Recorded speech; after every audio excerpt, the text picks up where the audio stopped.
So the indexes are going to new highs based on the fact that there's a half a dozen companies that are controlling the planet now. But there's a stealth bear market that's going on in a bunch of other things.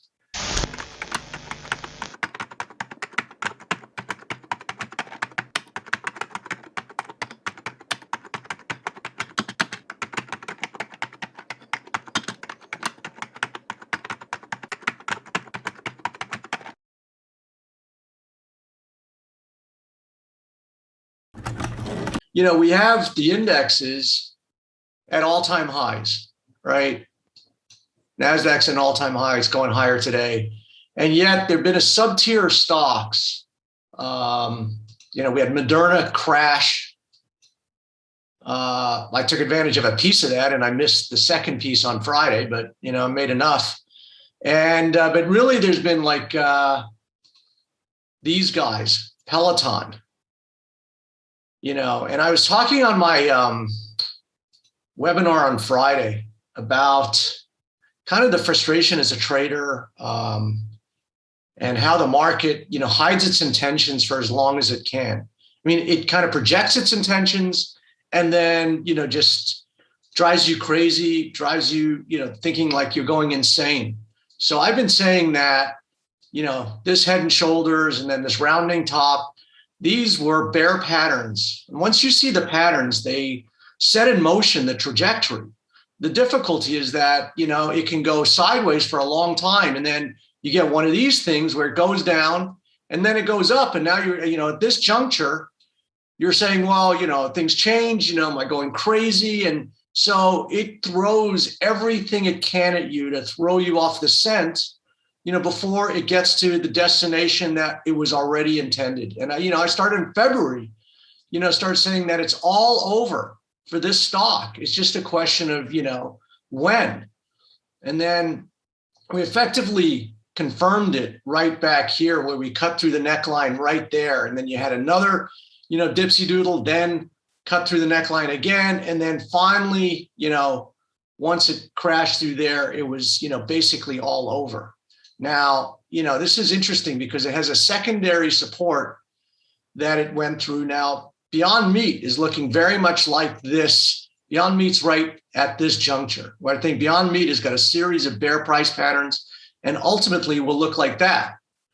And so Zoom also on the precipice of, rolling over. And, I've been saying that these stocks are going to get cut in half from where they are, back in February.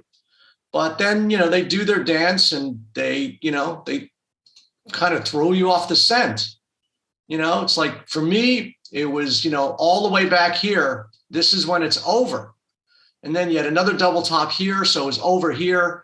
And so these patterns tell you that these are very bearish reversal price patterns that are going to set in motion a reversal of this uptrend into,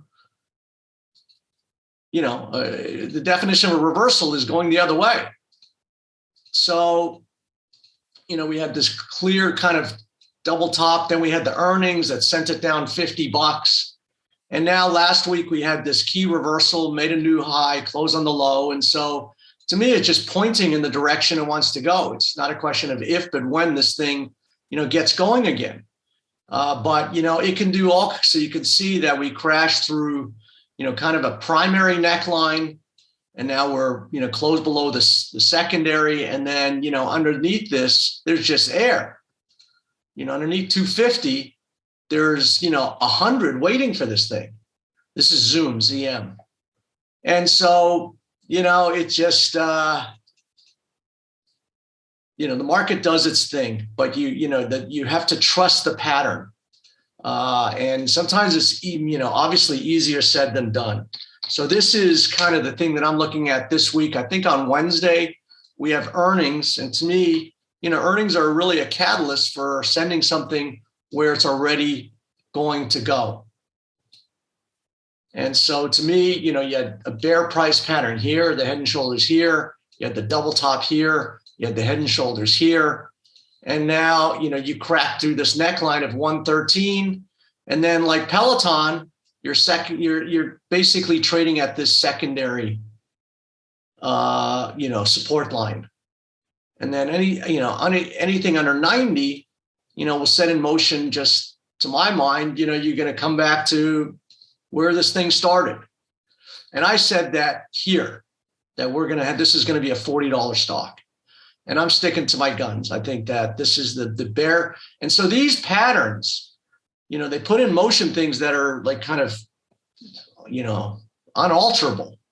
Now, I don't know, you get into little junctures like this where you can get little traps, and, I'm always looking also for, the minefield, the potholes. And sometimes, in doing so, I kind of talk myself out of certain things. And so this is the difficulty, where now it looks so obvious. I want to load up into earnings, but now I'm kind of saying, well, if it looks so obvious, can it be that obvious? And so I kind of get into these kind of things, and I understand it in my own mind. But I think you just have to look at this as the risk, 108, last week's high, and any kind of up move this week, you kind of have to sell into that, use that high as a barometer, and just, count on the November 10th release to send this stock where it looks like it's going to go. But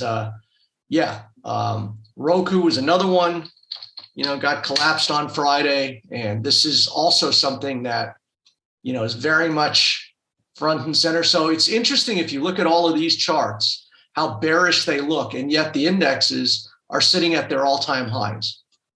So this is the masking that's gone on, where there's a half a dozen stocks, Microsoft, Google, Apple, that are responsible for a big portion of the indexes. So the indexes are going to new highs based on the fact that there's a half a dozen companies that are controlling the planet now.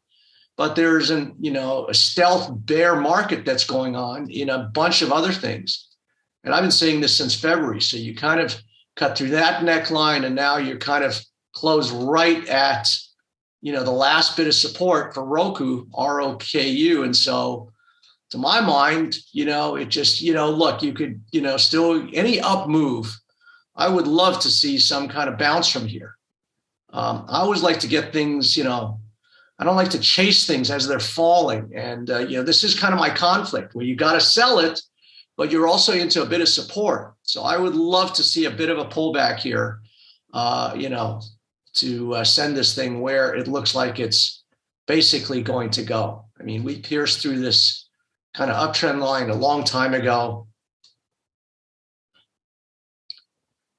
And so, this thing looks like it wants to go south in a hurry. You can see, 45, it's 1.3 million. $1.3 million short. So popped out a profit for 118,000 there. So you can see how this is going crazy now. You can see how the market just going nuts. I bet like $1.6 million on this position. I'm showing right now $23,000 gain.